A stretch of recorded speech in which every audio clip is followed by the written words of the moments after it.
반갑습니다. 반갑습니다. 네, 책 읽는 목사들. 목사님 한 주간 잘 보내셨죠? 네, 편안하게 잘 보냈습니다. 네. 알레르기성 비염 혹시 아시나요? 저도 예전에 있었는데 지금부터 치료가 됐습니다. 치료가 됐습니까? 그 상상을 초월합니다. 그 고통을 아시네요. 네네네. 저는 그 알레르기성 비염을 몇십 년째 달고 사는데 아이고, 어떡해요. 그 아이고. 비염의 고통 당해보지 않은 사람은요 필설로 말할 수 없는 겁니다. 목사님 그 두루마리 휴지를 네. 하루 만에 다 써본 적 있나요? 코가 남지 않을 텐데, 이 코가. 저는 그 하루에 다 써본 적도 있는데요. 아이고, 어떡해요. 이 코가 찢어집니다. 나중에 헐었어요. 근데 이제 왜 이런 일이 생기냐면 네네. 코가 굉장히 민감하게 반응한다는 거죠. 아. 일반적으로 보통 사람 같으면 넘어갈 수 있는 환경을, 그 네네. 컨디션을 네네. 굉장히 위급 상황이라 생각하고 총력을 다해서 그걸 막아내는 거죠. 그렇구나. 외부의 독소를 제거하기 위해서 계속 코를 흘리고 네네. 충혈을 시켜서 이제 코를 막는 거죠. 못 들어오고. 그렇구나. 일종의 가짜 뉴스. 정말 이 고통스러운 겁니다. 목사님은 아토피도 좀 고통 당하셨다 그러는데. 네, 그 고통을 요배 고통이라고 해야 되겠죠. 요배 고통이라. 이렇게 밤이 되면 아침이 되고, 아침이 되면 밤이 되고, 이런 이제 고통이 시작되는데, 이 긁어도, 이게 몸이 피부가 긁을 때에 이 시원함은 말로 할 수 없는데, 계속 긁어야 되는 거예요. 이야. 그리고 이제 그 피부에 이름을 적으면 한 10분 있다가 이름이 그대로 새겨지는 게, 이제 그걸 의학적으로 모기증이라고 합니다. 모기증. 예, 신기하다 할 정도죠. 근데 이게 원인과 치료가 안 돼요. 항생제만 투여할 수 있는 건데, 지금은 많이 좋아졌습니다. 아토피 심한 환자 한 번 본 적 있는데, 정말 상상을 초월할 때 네? 얼마나 고통스러울까. 고통스럽죠. 그리고 애가 아토피라 그러면요. 잠을 못 자요. 너무 고통스러워서 끔찍합니다. 그 약도 없잖아요, 그죠? 그런 약이 없는 거죠. 민간요법으로 음식을 조절해야 되는 건데. 알레르기 자체가 이제 체질과 관계된 거래가지고. 네네. 저도 그 비염을 알지만요. 어떤 사람들 보면 먼지가 많은 곳에서 그렇죠. 코가 그렇죠. 시큼해서 일하는데도 코 안 풀면 끝. 와, 이런 사람들 보면요. 충격입니다, 충격. 어떻게 그럴 수가 있을까? 정말 그런 사람들이 부럽습니다. 부럽습니다. 맞아요. 또 어떤 경우에는 땅콩 알레르기 한번 들어보셨나요? 그렇죠. 그는 상당히 위험한 것으로 알고 있어요. 그 최악의 네. 경우에 사망까지 한다고. 그렇죠. 호흡곤란으로 사망한다고. 그래서 몸에서 계엄령을 선포하는 거죠. 전쟁을 선포하는 아군이 거예요. 아군을 죽이는 야, 그런 고통이, 이런 예민함, 육체적인 예민함, 정말 그 고통스럽습니다. 당해보지 않은 겁니다. 맞아요. 근데 목사님, 더 중요한 것은 네네. 이 육체적으로 예민한 것보다 더 어려운 것이 정신적으로 예민한 거죠. 맞죠. 정신적으로 예민한 건 너무 심각하죠. 물론 예민한 거 필요해요. 네. 예민해야 가능한 직종들이 있잖아요. 예술가가 예를 들어서 예술가들. 맞아요. 네.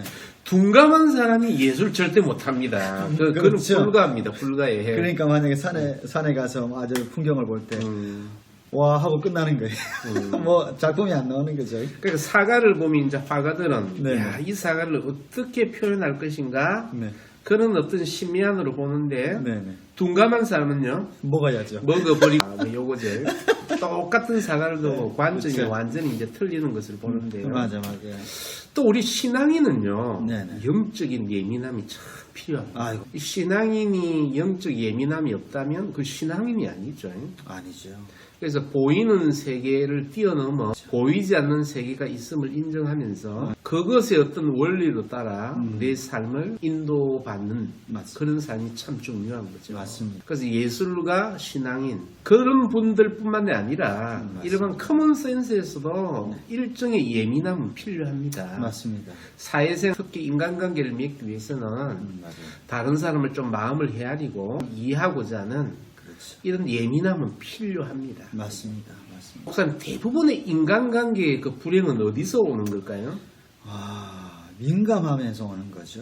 좀 둔감해서 지나가야 될 것을 고지것대로 왜 그러냐고 파고드는 거예요. 도를 넘는 민감함. 그렇죠. 맞아요. 자기 연민에는 굉장히 집중하는데 타인의 이익을 전혀 배려하지 않는 그런 사람들은 이제 소시오패스라고 합니다. 극단적인 모습을 전형을 한 것이 바로 네. 소시오패스죠. 맞습니다. 다른 사람들은 신경 안 씁니다. 근데 소시오패스가 의외로 우리 주위에 많다 그래요. 그래요? 상당히 많다고 합니다. 아, 충격이네요. 그래서 소시오패스는요, 네. 자기 이익과 목적을 이루기 위해서는요, 네. 모든 총력을 기울이는데, 네네. 그 과정에서 다른 이웃과 타인의 어떤 욕구는 전혀 신경 쓰지 않는. 저는 그런 사람을 보면 이런 행동과 말을 하면 사람들이 나에게 뭐라 할까? 보통 사람은 그 인지를 하는데 소시오패스는 전혀 그런 거 없습니다. 너무나도 당당하게 그런 사람들이 우리 주위에 이제 많이 이제 돌아다니는 걸 봅니다. 그렇구나. 그 정도로 이제 네네. 소시오패스의 특징은 뭐예요? 민감할 때 민감하고 둔감할 때 둔감해야 되는데 네, 이거를 네. 역으로 바꾼 거죠. 아, 그 맞아요. 바꿀 때 괴물이 되는 것을 봅니다. 그래서 예민한 둔감한 것도요. 균형적 감각이 참 필요한 것 같아요. 그게 이제 정상적인. 그 균형을 이루기 위해서는 하루마다 이제 자신을 돌아보는 삶의 자세, 이 사회생활의 태도죠, 그죠? 맞아요. 그 목사님은 남자와 여자의 관계에서 어느 쪽이 좀 둔감하고 예민하다고? 남자 여자는 이제 네네. 차이가 있는데 분명히 남자들은 좀 둔감하죠. 그렇죠. 털털하다고 하죠, 그죠? 네. 네, 맞아요. 여자는 이제 민감해야 또 여자죠. 여자는 피부도 민감하지 않습니까? 그렇네요. 성격도 민감하고. 네네네. 근데 참 아이러니하게 남자가 예민한 거 은사인가요? 은사인 것 같아요. 그죠? 그게 이제 끌리는 경우도 있고. 네네네. 저는 개인적으로 그 털털한 여자 참 좋아합니다. 아, 그렇구나. 그럼 오히려 그러면 목사님이 좀 민감하다는 얘기죠? 그런 게 있는 것 아, 같아요. 그렇구나. 굉장히 털털한 척 노력하고 우리 집 가운데 만사태평이잖아요. 이제. 그렇구나. 그런 식으로 이렇게 네네. 노출을 하는데 네네. 사실 저는 굉장히 예민한 사람입니다. 근데 목사님 보기에는 전혀 그렇게. 그렇게 보이지 안 하려고 만든 것이 신앙의 힘이죠. 아, 그렇구나. 이게 예민한 네네. 것이 타인에게 불편을 끼치고 네. 나를 위해서도 좋지 않다는 걸 그 아이디어가 있으니까 맞아요. 그걸 살면서 좀 조화롭게 하고자 하는 어떤 노력들 이것이 이제 저는 신앙의 힘에서 이것이 왔다고 생각합니다. 맞습니다.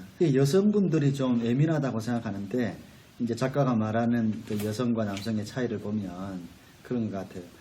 이 여성이 더 둔감하다는 거죠. 그 이후로 10달 동안 아이를 이제 계속해서 잉태하면서 그 이야, 인내하는 대단한 것을 보면 둔감하다는 거예요. 남자들은 절대 못할 거예요. 그죠?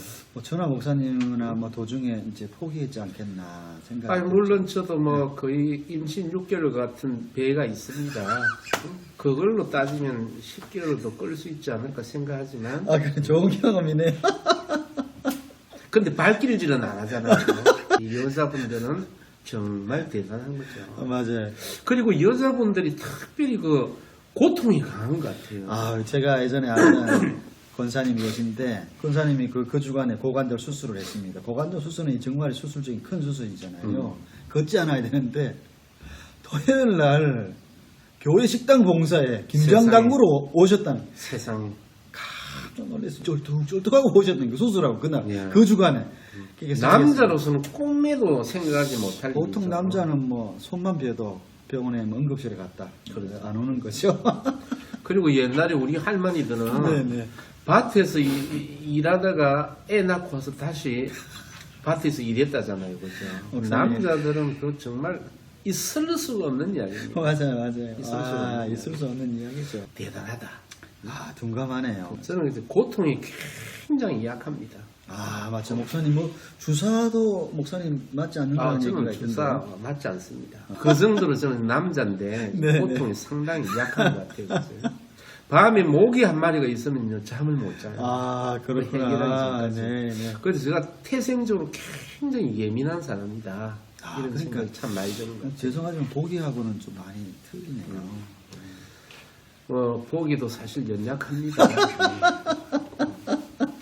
근데 오늘 이제 다루고자 하는 이 책은요. 네네. 책 제목이 뭡니까? 둔감하게 살기로 했다.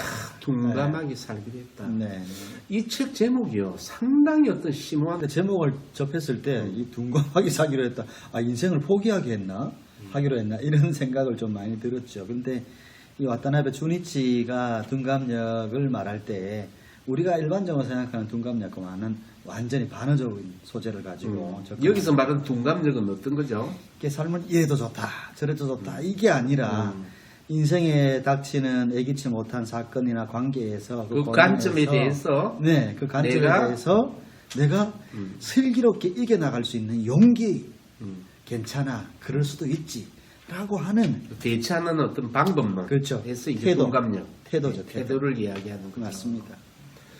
와타나베 주니치 이 작가는 어떤 사람입니까? 이분은 정형외과 의사 겸 작가입니다. 음. 그런데 교사 출신 작가죠. 놀라운 것은 일평생 한 사람이 책을 100권 읽기가 쉽지 않은데 이분은 책을 100권이나 저술했다는 거죠. 100권이나 썼다. 대단합니다. 대단합니다. 그것도 이제 병원 의사 하면서. 그렇죠. 맞아요. 그리고 1997년에 발표한 신라본이라고 하는 책은 무려 300만 부가 판매됐다. 혹시 신락은 한번 읽어보셨어요? 신라본 저 뭡니까 그 고전 신라본은 단테? 읽다가 단테의 신라본 읽다가 뭐 도중에 좀 이렇게 하차했죠. 줄거리는 알고 있습니다. 단테 신락은 뭐 훨씬 재밌고요. 저는 이 책을 상당히 재밌게 읽었습니다. 아, 그래요? 소설도 아, 읽고 네네. 이제 영화도 봤는데요. 아, 영화도 나왔습니까? 영화도 나왔죠. 아. 꼭 시간 나면 한번 보시기 네네. 바랍니다. 네네. 그 내용이 뭐예요? 그 중년 남자와 어떤 30대 여자의 어떤 불륜 관계죠, 그죠? 아, 불륜이에요. 너무나도 이제 각자의 생활에 그 공허함을 느껴서, 네. 허무함을 느껴서, 네네. 그래서 탈출구로서 이제 새로운 이제 사랑을 이제 시작하는 건데요. 이 책 자체가 이제 다분히 이제 불륜 남녀의 시각으로 이제 보는 건데요. 네네. 아, 저는 이 책을 읽으면서, 네. 야, 불륜하는 사람도 참 이렇게 어려운 선택이구나. 막 육체적 쾌락 뭐 이런 것이 아니라 네네. 정말 그 어떤 새로운 탈출구를 찾지하면 죽을 것 같았어. 사람에게 받은 상처를 사람에게 좀 보상받고자 하는. 네네. 그래서 이 책이 이제 궁극적으로 말하는 것은 이제 불륜이라는 주제에 한정되기보다는 정말 인생을 살아갈 때 그 공허와 허무, 그것에 대해서 이제 자기 연민을 가지고 이제 돌파구를 찾는 이제 인생 군상들의 모습, 그를 발견합니다. 네. 근데 이제 이 둔감력과 이제 그 책을 이제 연결을 시켜서 보니까요. 네. 이 불륜 남녀가 이제 조금 더 둔감했더라고요. 아. 그러니까 이 여인 같은 경우는 남편에게 그 무시를 당하고 소외받은 네. 그 어떤 자기 연민이 극대화돼서 이제 불륜의 장으로 나가고, 남자 같은 경우는 이제 회사에서 하고 일자리를 뺏기는 그 공허함, 평생을 바쳐서 일했던 일터에서 이제 내몰리는 그 공허함에서 어떤 탈출하기 위해서 이런 불륜의 장애로 나가는데, 네. 그래서 이분들이 정말 조금만 둔감력을 발휘했더라면, 그렇죠. 아유, 막 결혼 생활 다 그게 그거지. 응? 내가 이제 남편에게 종속되어서 정말 감정적으로 고통당하는 것보다 어떤 자립적인 어떤 감정을 가지고 내 삶을 좀 개척해야 되겠다. 네. 남의 감정에 구애받지 않는 어떤 자아의 어떤 모습을 좀 찾아야 되겠다. 맞아요. 그 남자 같은 경우도 네. 다른 일자리를 찾아볼 수도 있고 네. 얼마든지 이제 좀 유연하게 생각할 수 있는데, 두 분 다 굉장히 예민한 사람이었어요. 아, 너무 예민했구나. 극단적으로 자살을 선택하는 거죠. 아이고. 어쨌거나 그 책을 저는 참 재미있게 읽었고요. 아, 한 번씩 그렇구나. 이제 네. 읽어볼 만한, 그걸 생각하면서 이제 둔감력, 네. 참 제가 매칭을 한번 시켜봤습니다. 맞습니다. 이 삶의 둔감력이 없어지면, 이 정신적으로 너무 민감해지면 우리의 삶이 경직되고 또 조급해지는 마음이 있는 것 같아요. 그래서 둔감력이 참 필요한 것 같고. 이런 게 이제 교감신경과 부교감신경 있잖아요. 맞아요. 건강하려면 피가 잘 돌아야 되는데 그 피를 혈관을 간장하는 것이 자율신경이라고 하죠. 이제 교감신경은 이제 사람이 흥분하거나 감정적으로 격상될 때, 네네. 그것 때문에 이제 교감신경이 활성화되면 이제 심적으로 불안하고 네. 또 피곤함을 느끼게 되는 거죠. 그럼 교감신경이 발달되게 되면 수축을 하는 거네요. 그렇죠. 혈관이- 예민함이 이제 교감신경이 확대되는 것이고, 그렇죠. 정반대로 부교감신경은 정말 안정적이고 이제 평안을 이제 네. 추구하는 그런 신경계인데요. 네네. 만사 이렇게 편안하게 볼 때 네. 부교감신경이 확대되는 것을 보는 거죠. 그러면 혈관이 이제 이완되는 그렇죠. 거네요. 그렇죠. 그래서 피가 잘 이제 흐를 수 있도록. 네, 통로가 넓어지니까 피가 그래서 잘 우리 드라마에 들어가네요. 보면 그 화내는 사람이 뒷목을 잡는 경우가 있잖아요. 맞아요. 혈관이 정말 좁아져서 말 막힐 때 혈압이 올라간다는 그런 얘기네요. 거죠. 교감신경이 극대화되어서 목숨을 잃는 그런 경우도 있죠. 맞아요. 우선 이 책에 오사 출신의 이제 와다나베 주니치가 네. 두 가지 이제 모델을 가지고 아주 극명한 맞아요. 교감신경이 발달한 사람과 부교환신경이 발달한 사람의 네네. 극적인 대비를 이야기하는데 어떤 네네. 이야기가 이제 있었습니까? 정리외과 이제 병원에서 근무할 때 교수님이 실력은 너무 좋은데 단점이 잔소리를 한다는 거예요. 그런 사람 근데 많죠. 그 잔소리가 아주 루틴화 됐어요. 그러니까 수술실에 들어갈 때 잔소리 계속 하는데 이제 의료진들은 그 잔소리를 듣고 막 스트레스를 받는 거예요. 잔소리 들어 좋아하는 사람 누가 있겠습니까? 아니 그 회사에서 계속 나한테 잔소리를 한다. 그건 정말 그 지옥과 같은 거죠. 아, 근데 그런 잔소리를 많이 좀 들어봤는데 많이 듣지는 않고 좀 들어봤는데 이게 사람을 진짜 피폐하게 만듭니다. 그래서 이 의사도 너무 피폐한데 본인도 막 내가 잘못했구나, 나는 이거밖에 안 되구나 했는데 그 선배 S 선배라는 분은 그 교수님의 잔소리에 장단을 맞추더라는 거예요. 어떤 장단? 네. 그러니까 그걸 갖다가 이 작가의 관점으로 보니까 장단을 맞춘 장단. 이야. 얼씨구 장단 맞추는 거예요. 그러다 보니까 수술이 아주 순조롭게 진행되는 거예요. 그리고 나서 그 S 선배라는 분은 그렇게 잔소리를 듣고 나서도 샤워할 때 콧노래를 부르면서 샤워하더라고요. 고수입니다, 고수. 야, 남의 맞아. 말에 내 감정을 격동시키지 않겠다. 그렇죠. 이제 막는 깊게 우리나라 말로 세기의 경일계라는 말이 있잖아요. 그거 같은 거예요. 이야, 정말 그렇게 네. 되기가 쉽지 않은데. 근데 결과적으로 보면 그분이 어떻게 됐냐면 병원 원장까지 올라갔고 이사장까지 올라갔다. 성공했다는 얘기죠. 야, 그래서 우리 인생에서 일정한 둔감력은 정말 필요한 것 같아요. 맞습니다. 아, 많이 도전을 받네요. 또 역으로 네. 한 문학도의 이야기가 있는 거죠. 이름이 굉장히 없는- 뛰어난 맞아요. 문학 지망생이 근데 한 사람이 있는데 너무 뛰어난데 이 사람이 둔감력이 없는 거예요. 편집자에게 뭐 요청해서 수정해달라 그러면 용납하지 않는 거예요. 내가 어떻게 쓴 글인데 수정을 하라고 스트레스를 받는 거예요. 편집자 역할이 원래 작가의 피를 말리는 맞아요, 일인 맞아요. 거예요. 그죠? 맞아요. 근데 그 작가는 그걸 못 견딘 거예요. 못 견디다 보니까 점점 뜸해지다가 완전히 사라진 거죠. 우리 살다가 보면요, 다른 사람이 한마디 말에 굉장히 이렇게 충격을 받고 고통을 당하는 사람들이 있어요. 말 한마디에. 맞습니다. 정말 많죠, 그죠? 근데 사실 그 말한 사람은 기억이 안 나요. 말한 기억이 사람은 안 또 나요. 이제 자기가 말해놓고 자기는 뒤끝이 없다잖아요. 아, 그렇죠. 기억도 안 나요. 그걸 진짜 받은 사람은 죽을 때까지 그걸 품고 가는데 아, 이걸 품고 싹을 틔우고 연배를 맺고 막 하는 거죠. 댓글 때문에 자살까지도 하는데 맞아요. 자기가 뭐 무슨 글을 올리는지도 모른다. 그건 나중에 다 심판받을 겁니다. 아, 이거 맞아요. 그래서 오늘 이 시대에 이제 관종이라는 게 많잖아요. 관종. 그렇죠, 맞아요. 관종이 다른 사람한테 어떤 자기를 드러내기 위해서 노력하는 사람인데 이 관종이란 말 내면에 보면 남으로부터 오는 말이나 칭찬이나 행동이 굉장히 자신 인생을 거는 거죠. 그렇죠. 네. 민감한 반응을 하는 사람. 맞아요. 이게 관종인 거죠. 그래서. 그 뭐 유튜브에 보니까 청소도 헤아릴 수 없는 높은 초고층 빌딩에 가서 그걸 자랑하더라고요. 나는 여기서 걷는다. 그러다 결국 그 사람 아주 실족사하는 엄청난 어처구니 없는 일 그런 것이 관종. 오늘날은 그 현대인들 중에 관종이 이제 상당히 많은 것을 봅니다. 맞습니다. 그 정도로 이제 다른 사람을 의식을 많이 한다는 거죠. 맞아요. 그래서 박수 받을 때는 참 좋지만 그것 때문에 자신의 어떤 삶이 뭉개지고 망가지고 있다는 타인에 의해서 감정이나 행동이 지배를 받지 않는 아주 어떤 고요하고 잔잔한 삶을 추구해가는 것 이것이 이제 삶의 지혜라고 생각되는데 현대인은 그 부분에서 많이 이제 결여된 것 같아요. 지금 책 읽는 목사들은요 그렇게 구독자가 없어도 네. 초연하지 않습니까?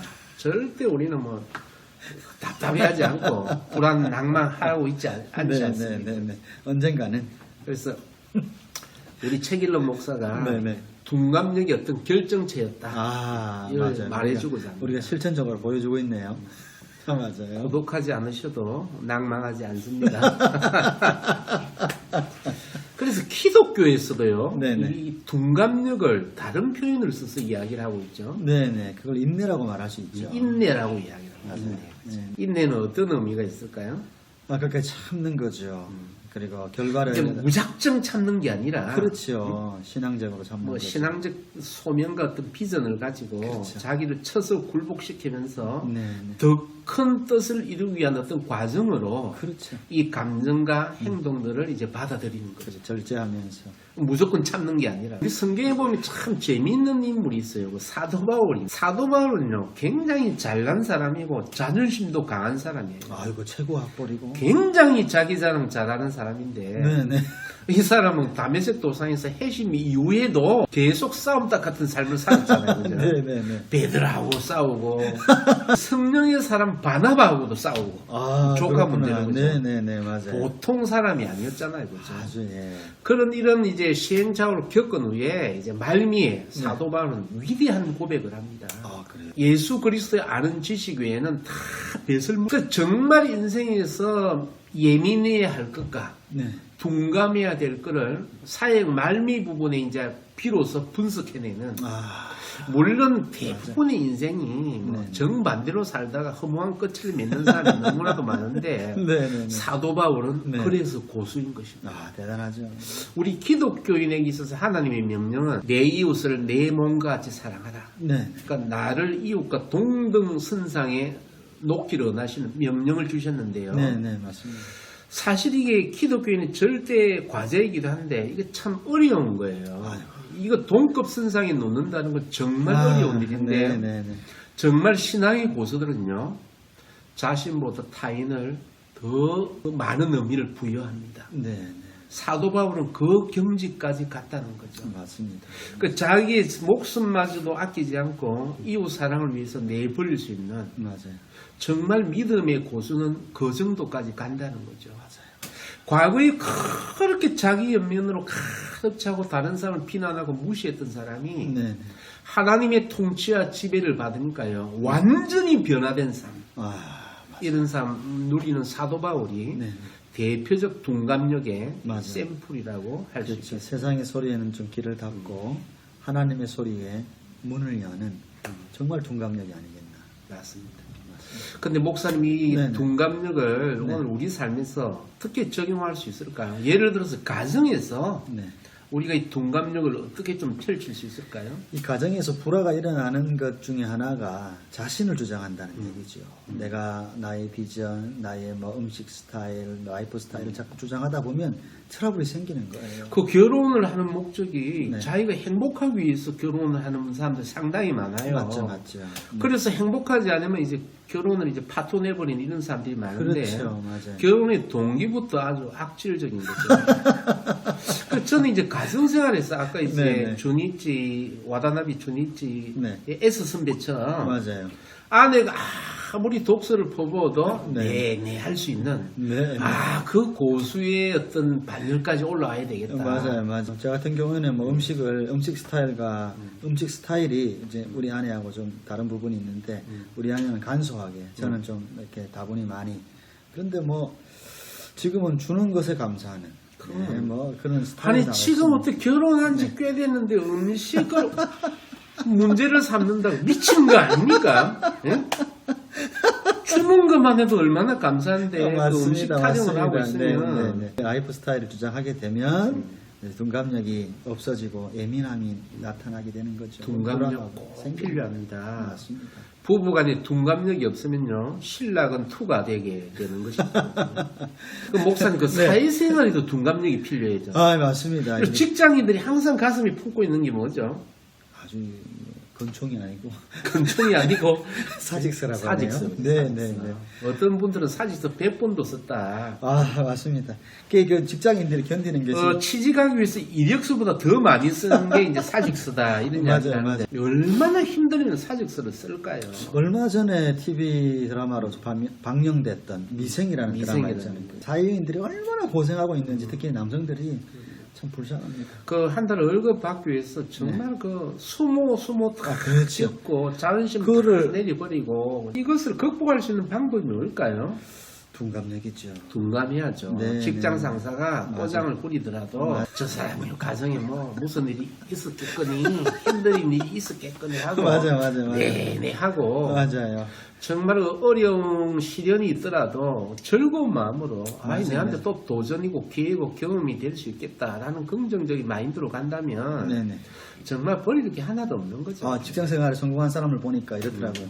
신입사원으로 이제 들어가게 되면 일을 많이 시키잖아요. 이게 나한테 일만 주냐고 이게 불평한 것이잖아요. 다 달라고 결국은 그 회사를 다 받았습니다. 야, 그 회사까지 인수를 그렇죠, 받는. 맞아요. 야, 그런 둔감력에 타고난 그런 이제 사람이 긍정적인 마인드. 사실 그 둔감력도요. 네. 긍정적인 마인드에서 파생되는 거지. 맞죠. 그 불만을 가진 사람이 둔감력 절대 불가능합니다. 그래서 저는 둔감력을 예찬하고자 합니다. 네, 맞아요. 저는 뭐 예민한 것 좋습니다. 그래야 창조적 발상도 있고 네, 네. 하나님과의 관계에서는요. 네. 예민하지 않으면 하나님의 음성을 들을 수가 없습니다. 맞습니다. 일정 사람과의 대인관계에서도 예민함이 필요하지만 저는요 이 책을 읽고 참 둔감력이 중요하다 예찬을 하고 싶은데 목사님 결론적으로 한번 말씀해 주시죠. 예, 둔감력을 가지게 되면 성공과 삶의 질과 건강이 보장되지만 우리가 그리스도인으로서 이런 것에서만 국한되어서 둔감력을 사용하기보다는 세상 소리에는 좀 귀를 닫고 하나님의 소리에 귀를 여는 그 하나님의 소리에 민감한 그리스도인이 될 때에 이 둔감력은 자연적으로 따라오는 것이 아니겠나 생각합니다. 오늘 우리 시대 현대인들은요 다른 사람에게 칭찬을 받기를 그렇게 사모합니다. 그리고 비난을 받으면 견딜 수 없는 거죠, 그렇죠? 맞습니다. 그래서 아무리 나이가 많고 적든 학벌의 그 유무를 뛰어넘어서 정말 다른 사람의 감정과 행동에 좌지우지되는 어떤 정신적인 노예 이런 감정을 벗어나서 정말 자기가 자기를 관리하고 정말 선택 유무를 관리할 수 있는 그 감정과 에너지와 행동마저도 정말 창조적이고 긍정적으로 바라보면서 거부할 것은 거부하고 또 예민해야 할 것은 예민하게 받아들이면서 결국은 이제 예민과 민감의 이제 균형적 감각을 가지고 정말 창의적으로 행복한 삶을 살아야 되지 않을까 이런 통찰력을 이 책이 제공해 주었다고 생각합니다. 맞습니다. 목사님 우리 한 주도 네. 둔감력을 잘 맞습니다. 감당해서 네. 다음 주에 건강한 모습으로 만날 수 있기를 바랍니다. 네. 감사합니다. 감사합니다.